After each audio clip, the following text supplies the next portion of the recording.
The overall goal of this experiment is to measure changes in RNA synthesis by bromouridine labeling and immunoprecipitation.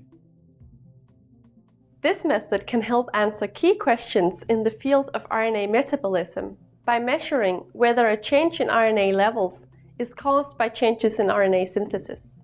The main advantage of this technique is that it can be used on any preferred type of cell culture, and the materials used are easily accessible.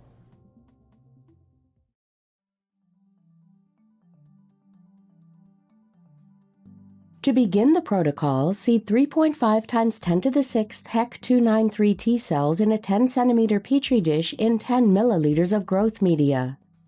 To obtain a total of greater than 40 micrograms of RNA upon extraction 48 hours later. Maintain the cells at 37 degrees Celsius and 5% CO2.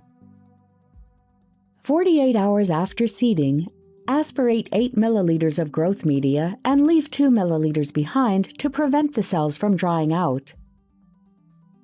Add 2 millimoles of bromouridine and treatment to the growth media, and remove the residual 2 milliliters from the cells before reapplying the 8 milliliters of bromouridine containing growth media. Next, incubate the cells for 1 hour.